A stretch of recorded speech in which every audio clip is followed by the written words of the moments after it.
Welcome to Fearlessly Made You. I am your host, Kristie Tobias. Joining me today are guests just striving to dominate in their personal and professional lives while answering the question, what does it mean to be fearlessly made?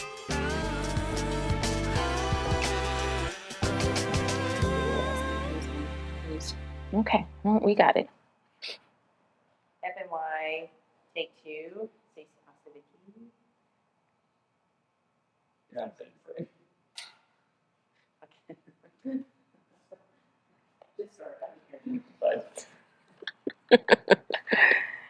Welcome back, Fearlessly Made You crew.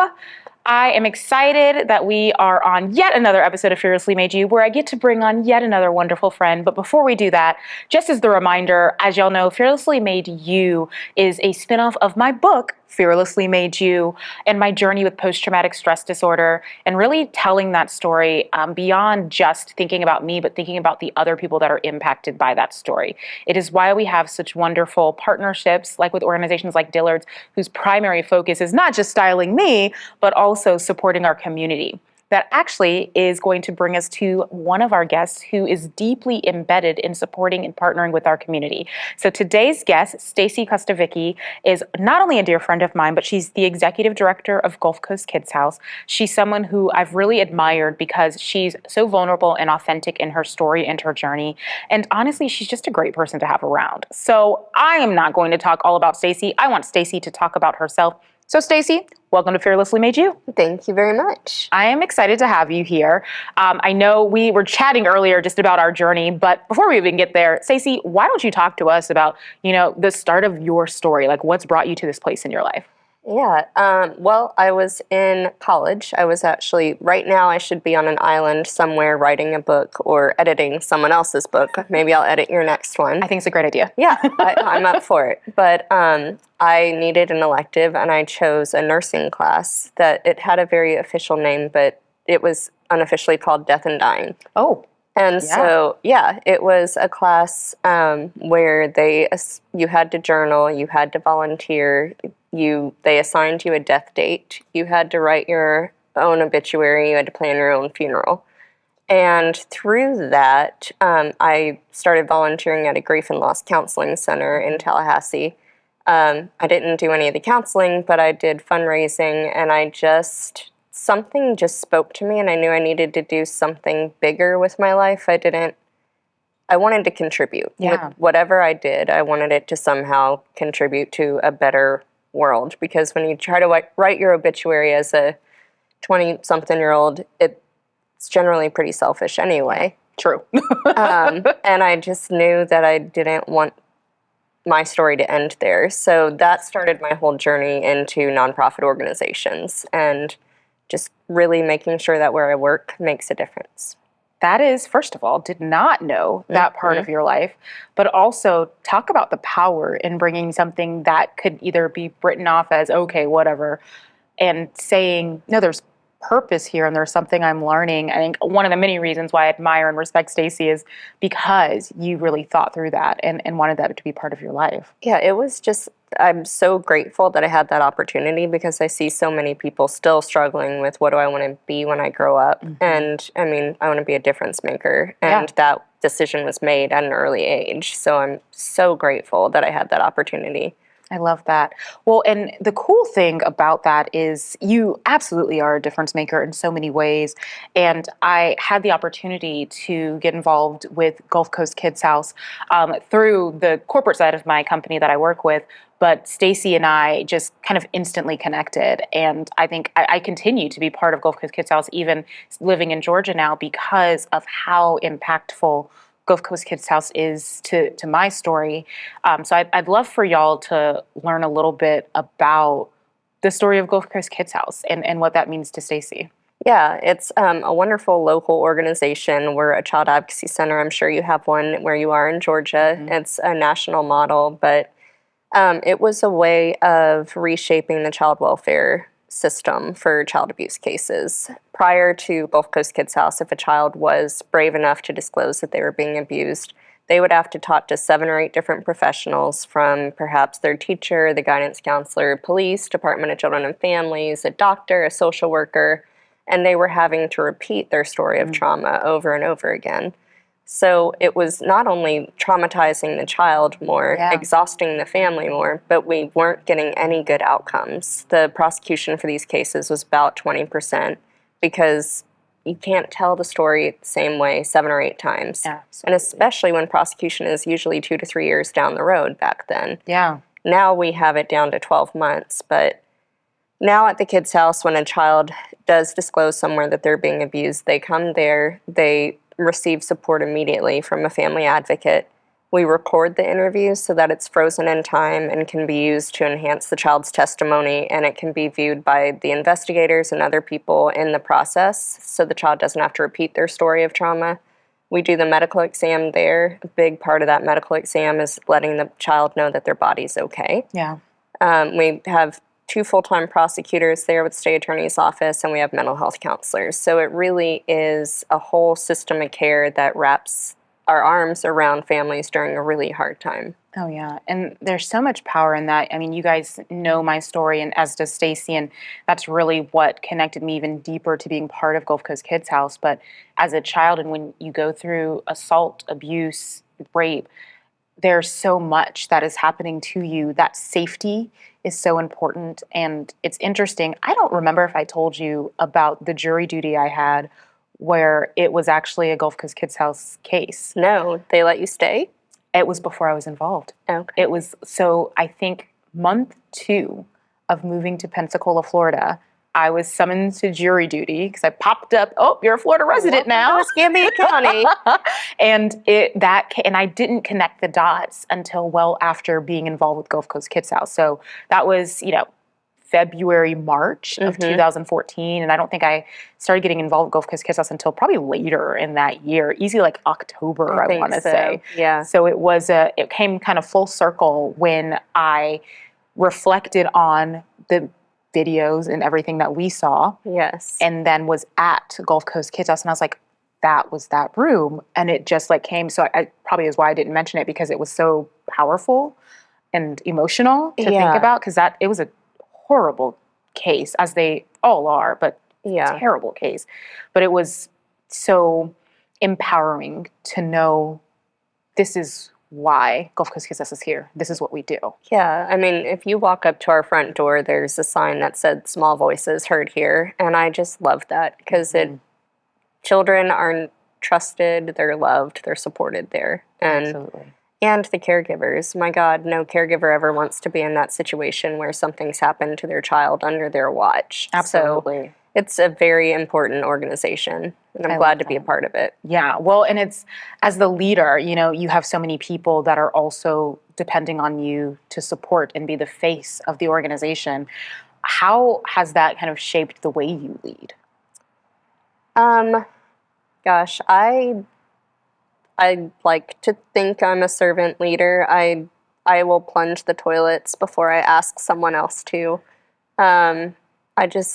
To me, there's not leadership so much as teamwork. And it's really important to me that the team in the building that's doing the important work feels supported. Yes. So that's what I see as my main goal at Kids House, is to support the staff, because they're doing the important work with the kids. So whatever I can do to make their day easier, bring a little smile, because it's hard work. That's really where I see my role. Yeah, absolutely. Well, and hearing that, though, because it is hard work. And so there's a lot that goes into being there day in and day out. Mm-hmm. And so the after work or the before work, I think this is actually where Stacey and I really met, was the before work. We were part of an outdoor boot camp together at 5:30 in the morning, because that seems like a great time to work out. Absolutely. The sun's not up. So, but it brings the question for you of like, what are the things that you do to support yourself and bring your self-wellness? Because that's really heavy work. Yeah, absolutely.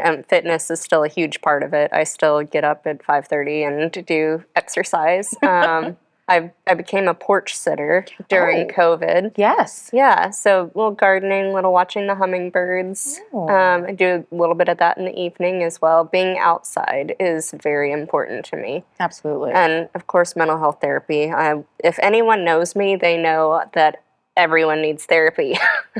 Amen to that. Yeah. And I love that you say that, too, because I was just talking with several people about 2022 being the year of therapy. Like for anyone Right? else, like It feels harder than 2020 in a lot of ways. I think we're in this space, and we're going to talk about this, y'all. Like we're just going to dive into that. I think we were in this space where like 2020, everything was shutting down and everything was happening around us. But I don't know about y'all, and I may have mentioned it before in a previous episode, but I was just kind of like, so this is gonna be a couple weeks. Like, I think I was actually stuck in North Carolina with my family, having my mother make homemade meals and not having to Sounds clean horrible. anything. It was a terrible experience. But I remember I was like, so how long do I stay here? Like, Right. what do Well, I there do? was that time where I clearly remember, like, everyone stay in your home for just 2 weeks. If we can do this, we're going to stop the spread. And we see where we are now. here we are. 2022. And I kind of want to dive into that part about like the whole mental health piece because, Yeah. and y'all know, I talk about therapy constantly. I am been in therapy since I was 19, 20, officially in therapy since I was 19 or 20. I have counselor parents, so who knows how long I've really been in therapy, let's be honest. But now more than ever, people are turning to therapy or realizing I don't know anything.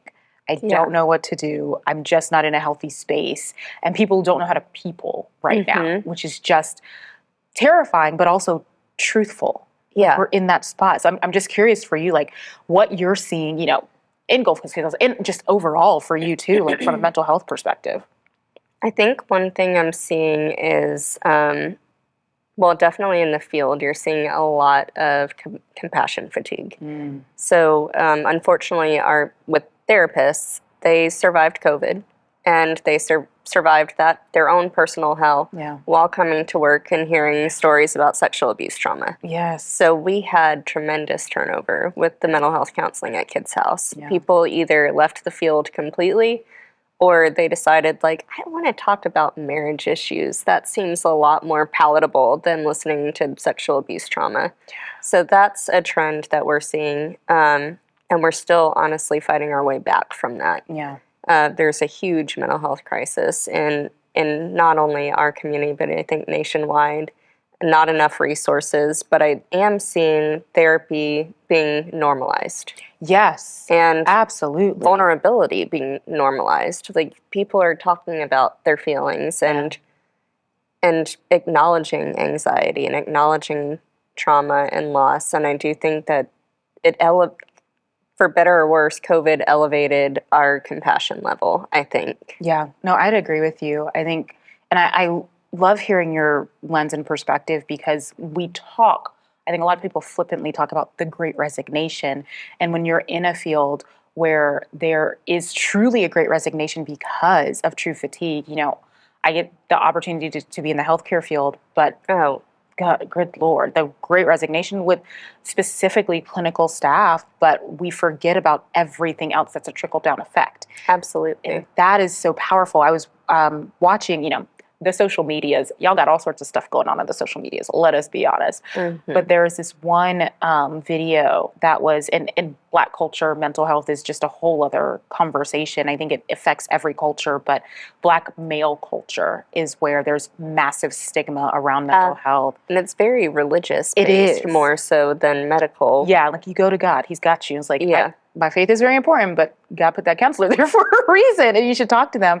But I was watching this video that was it was interesting and enlightening, where it was two Black men having a conversation, and the one Black man was saying, the guy was crying over something that had happened. It wasn't like a huge thing, but he was like, man, this year, and just kind of started crying. And the guy was like, oh, now we crying now? And then he started saying some inappropriate things about, sexuality.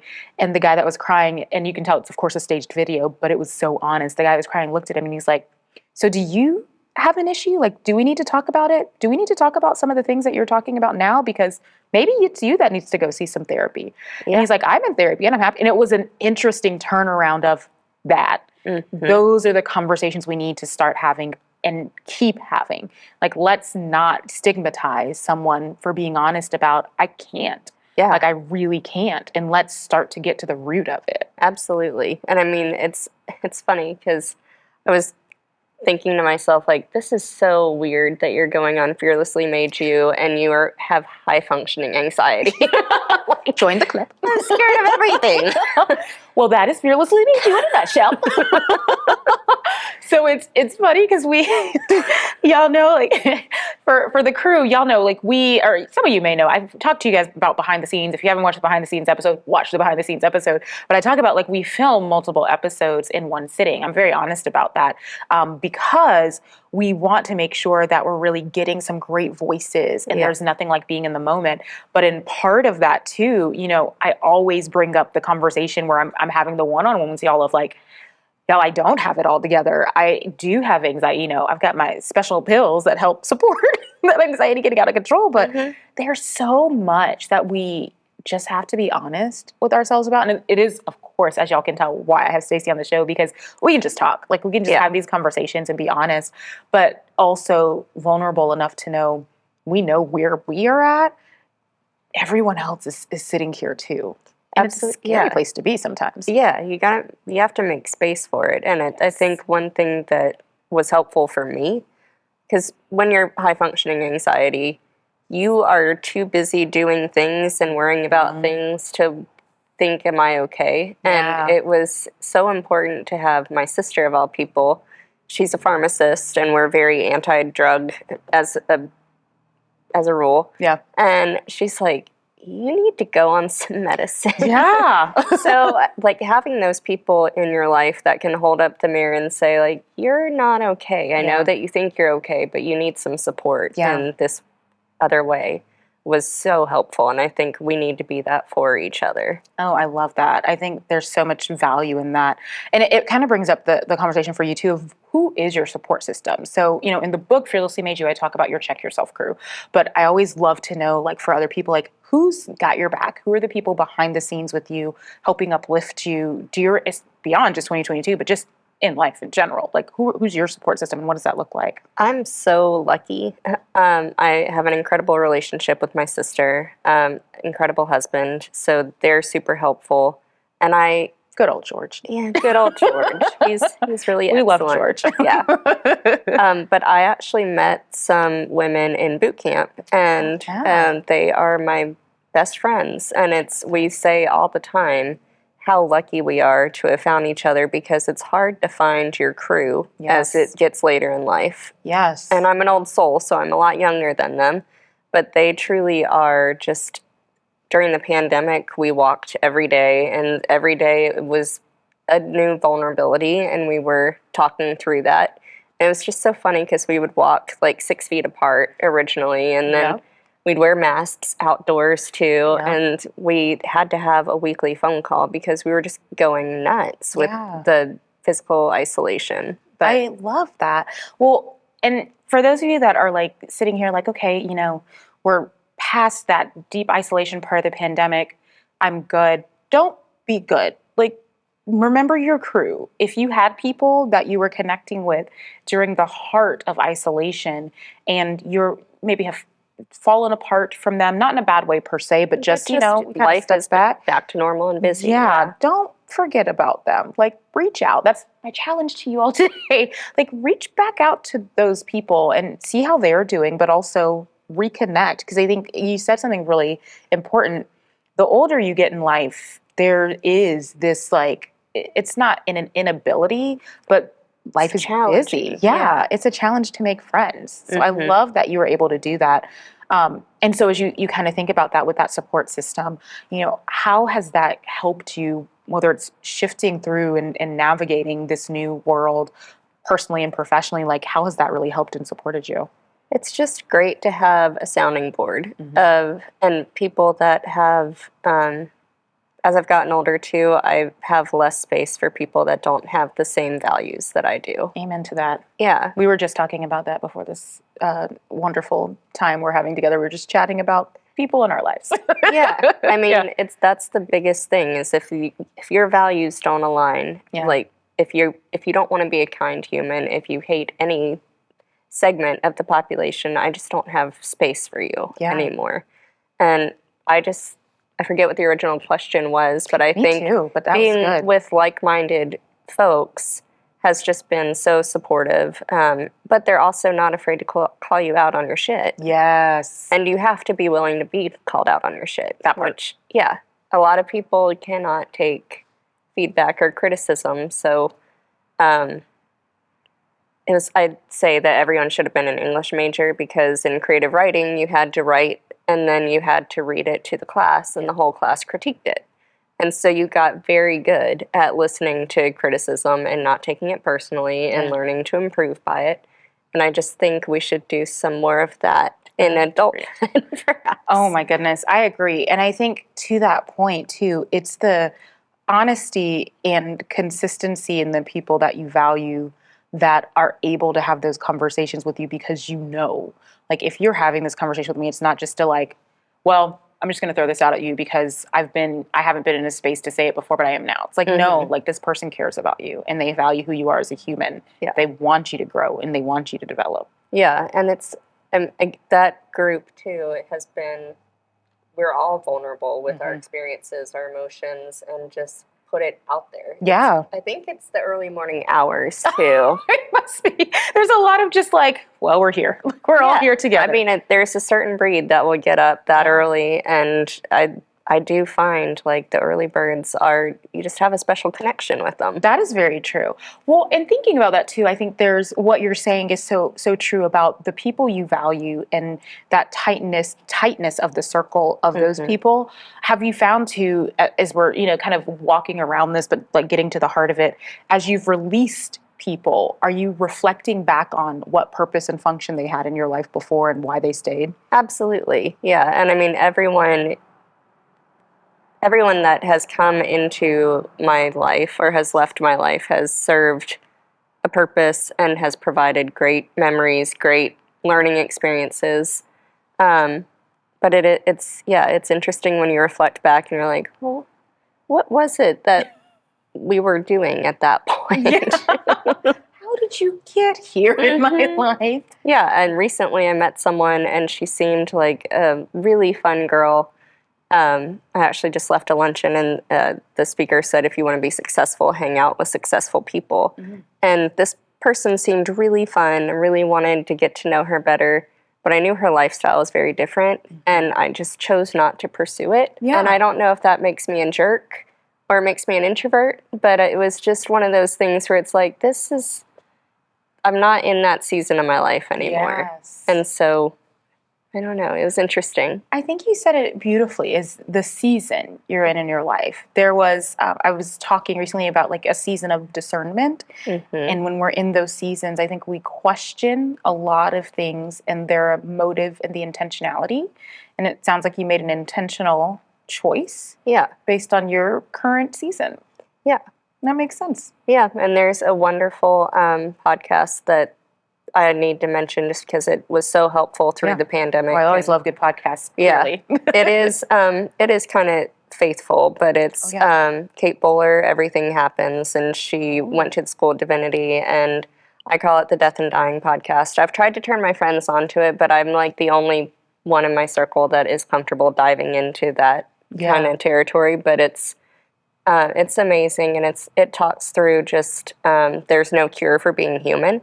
That's true. And that we're not always best when we're shiny and healthy, and that we really find ourselves through those vulnerabilities and the rough patches. Yeah. Whether that's grief or illness or any tragedy. Yeah. Oh, no, I think there's power in that. The rough patches are what define who we are. And I think that is so empowering, but also slightly terrifying to think about. Yeah. I'm a catastrophizer as well. That's fair. Yep. And so I joke that if there's been a tragedy, I've already lived through it in my head. Yep. Sorry there. Yeah, exactly. So, I mean, it is terrifying to know that we're all like one step away from tragedy. Yeah. But it also, I mean, life can change so quickly. And so I think that's one thing that I try to remember a lot, not to get hung up on the small things, because we're not promised anything. Yeah, no, absolutely. So try to not have those stupid fights. But of course, I still get mad about the dishwasher not getting unloaded and stuff. But I try to remind myself to really focus on the better things. I think that's a good way to think about it, is the reminders of that. Well, and thinking about that too, I think about the way that we help others kind of work through their own journey. And so you do have that ability within, of course, Gulf Coast Kids House, but just within the community as a whole. So, we've talked about your work with Gulf Coast Kids House, but you have such an impact, period. Like, there are so many other places that you are connecting and engaging with people. And so I'm always curious with, because when you're in the community, there's so many places to touch, and it can be exhausting, but it can also be uplifting to cascade kind of your impact. So I'm just curious about that journey for you too. I don't know that I cascade impact, but You do. I don't know if you realize it. You do. and I don't know. I have a lot of great mentors in the community and other nonprofit leaders, and that we just have such a skilled community here. I just left a luncheon and heard Bert Thornton, who was the Waffle House guy, talk, and Sherry Hartnett. Yes. And we just have such skilled people. Yeah. And I am lucky anytime I get to interact with any of them. We have Debbie Calder back, which thank God she came back to our community. So I don't know about impact, but I just, you can learn something from anyone that you meet. And we're lucky that we're in a small enough town that you get the occasion to meet a lot of people. Yeah. Well, and as you're saying that, it makes me think, like, how are you continuing? I think we were talking about, as you get older, people, you get a little tighter with your circles. But I feel like as I get older too, I'm now craving more ways to grow myself. How do you find those spaces to grow and build? Honestly, through lots of books and podcasts. That's fair. That's fair. We actually, my friends and I are going to do a death doula course. Okay, say that again? It's a death doula. Oh, okay. It is what I thought you said. Yeah, so it's like a doula for when you give birth, but it's a doula to walk you through the end of life and into that space. How does that connect with hospice care?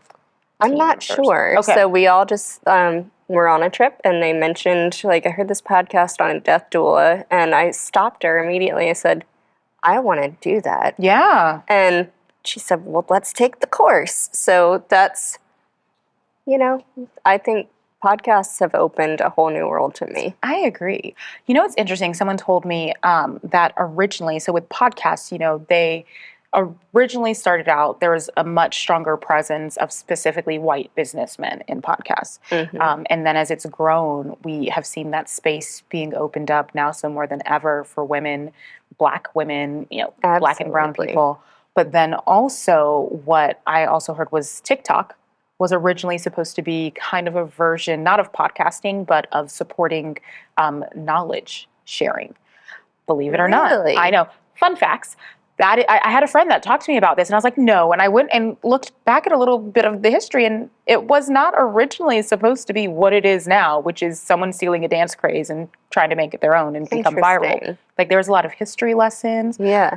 There are a lot of, like the murder mystery stuff, like all of that. So there was a lot of recipes, like a lot of lifestyle, not dancing, but like actual tips on different and then those ways to decorate. Teenagers got a hold of it. Teenagers got a hold of the TikTok. And now it's all dancing and all of these things. But yeah, so it's funny that you mentioned that, because I was like, well, I'm wanting to grow. I was saying it to a friend, and they're like, oh, go on TikTok. I'm like, I don't want to dance. They're like, no. I really don't. So I love the focus on the podcasts and books because, as an author, but also as a human grown woman, we have so much still out there to learn and process. Absolutely. And one of your skills and how you will find where you want to grow is just talking to people and listening. I love Uber rides. So do I. You get to know so many cool people. Yes. For the past 2 months, fun fact, friends. So for the past 2 months, I haven't been able to drive in Georgia. I just now got my license and tag and all that, because there's a whole process that you have to go through. I've heard it's tough there too. Good night. Very. That's why it took so long. And it's funny, I've been taking Ubers everywhere, and being like in Pensacola, I love Pensacola. It is a wonderful community, but it is small. So if you are taking Uber, people ask you questions or they know like where you're from. When I've moved, they're like, cool, you're taking an Uber. That's what we all do, because it's such a big city and the process has been so difficult getting your license and all that. But to your point, circling back around, don't worry, I'm getting there. There's so many interesting things you learn about people. Like, I love a good Uber ride. Well, my favorite was, we were in Houston and we had this great driver, and he said something about there's a South African restaurant that he recommended. And I said, oh my gosh, have you read Trevor Noah's book? And he said, no. I'm like, you've got to read the book. And so I told him what it was. And we ended up going to that South African restaurant later in the week. And he said, I always recommend it. I never know if anyone likes it. I've never heard back. And so I did the thing where I said I forgot something in my Uber and called him. And I said, I know you're going to think I'm the weirdest person ever, but I wanted to let you know we went to that restaurant and it was phenomenal. And my sister was like, you are so odd. Why would you go that far out of your way to connect with someone? And I'm like, he wanted to know if it was good. Yes. And that's a gifting of yours, though. Like, there is never a question. So one of the things is I always reach out personally to anyone that I want to be a guest on Fearlessly Made You, because I'm really intentional in the season I'm at in my life, or in the season we're at with the podcast, of having people be part of this journey with me so we can have that honest, like, in real time conversation. And you were actually one of my favorite responses. Like, you were like, of course, you just let me know what you need. And it sounds so simple, but a lot of times, and everyone has been so great at wanting to be part of Fearlessly Made You, but Stacey's one of those people that's just it's a follow through. And it's the right thing to do. And like that, it's so amazing to me. Like, that's just, you're like, it was the right thing to do. And it's just so simple for you. But not everyone, as we've talked about in our own past, understands that. And I think that's the piece that I want to like kind of hone in on and reemphasize is like what I've seen, and I'd love to know more about kind of like your guiding principles in life. Like, as we've been talking through this journey with Gulf Coast Kids House, kind of your journey and your impact in the community, so much of it wraps around it's the right thing to do.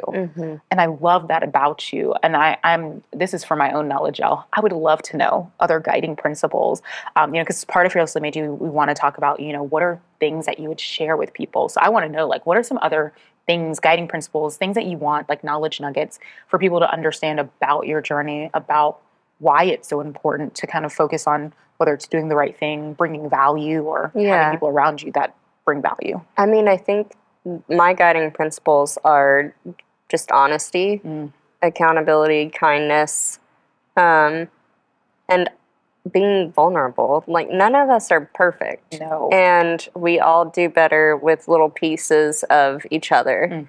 And you have to be vulnerable enough to know where your weaknesses are and be honest and share them. Yes, I mean, I like that. Yeah. You can't walk around saying that you're perfect. And the more vulnerable you are, the more, in my experience, the more you get back through really honest and authentic connections. I love that.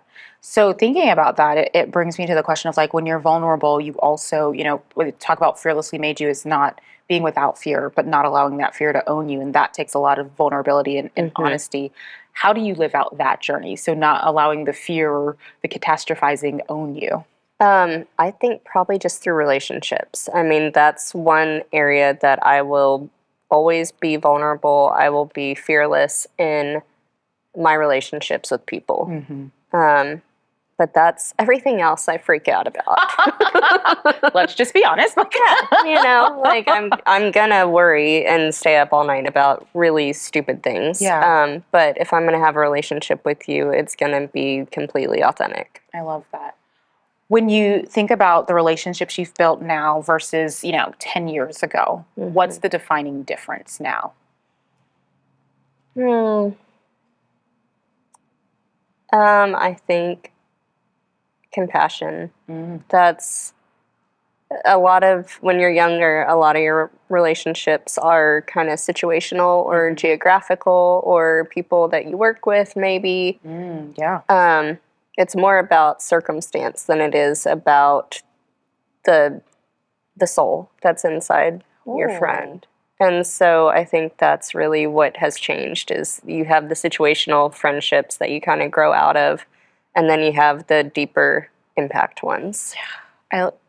That is resonating so much. I'm curious, I know you guys cannot tell me this, but I'm curious how many of you that resonated with as well, because I think for so long we had so many situational things define us and define our journey, and then all of that was stripped away from us for the past couple years. So we had to redefine what brought us value and where we got that value from. Yeah, what brought you joy, what exhausted you. And I mean, I think COVID had horrible things, but it also had some really good things because I think it helped a lot of people reprioritize how they're spending their time here on this planet. Yeah, amen to that.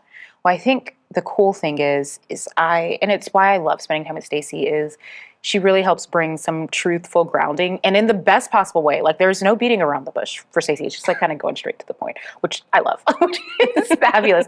But in thinking about that, I think that is something that I kind of want to give our Fearlessly Made You crew some advice about, is how do you center in on or kind of hone in on the things that are going to bring you value? Like, if you were to giving our Fearlessly Made You crew that guidance and advice, how do I do that? How do I make sure that I'm thinking about what's bringing me value now, especially thinking about all the things that have happened, all the things we've seen? Like, how do I do that? This is going to sound really morbid, but it's like, we're ready. It's where I operate from. Yeah. So I would, picture the end of your life and how that's going to be summarized. Yeah. Or picture losing someone that you love. And that, I think about that all the time with George. And so that's where I place my value, is spending as much time with him as I can, because he is older. So it's, again, the catastrophizer. He's died 1,000 times in my mind. Yeah. But I'm sure many, many ways. Yeah. Yeah. But I know that that's value. Value is spending time with the people that I love. Yep. And as much as I love my work, when I keel over, someone else is going to take the helm and they'll do fine. Yeah. So it's just one of those, I think, again, that death and dying class had a profound impact on me. Absolutely. And that's kind of the lens that I see a lot of life through, is death. Yeah. No, that's powerful. And it's so good because it brings me kind of circling all the way back to when we started this conversation about the impact with the children that we get to see day in and day out with Gulf Coast Kids House, and about what that means. And it just kind of brings it all back full circle. There's power and value in surrounding ourselves with the right people that are going to support us, that are going to love us, and that are going to do the right thing for us. And I think it's the value and impact that you've brought to me as a friend, to our community, but really to the work that you get to do every day. Yeah. Well, and there's no shame in picking the wrong person, too. That's fair. On occasion, you know, that's what I always tell people. It's another one of my guiding principles, is if you learned from it, it wasn't a mistake. That's fair. Oh, I love that. If you learned from it, it wasn't a mistake. I love that. I think that's a perfect way to close out our time together, Stacey. Thank you so much. Thank you. I appreciate you. We all loved, I know, having Stacey on Fearlessly Made You. And so, guys, trust me, it was just a treat and a pleasure. And, as I close out, one of the things that I love is that community relationship and partnership that we have with Stacey and Gulf Coast Kids House, that we have with the organizations like Dillard's, as we talked about before, that help style, but really just that we're able to bring to the Fearlessly Made You crew family. So thank y'all so much for sticking with us and loving on us, and stay tuned for the next episode of Fearlessly Made You.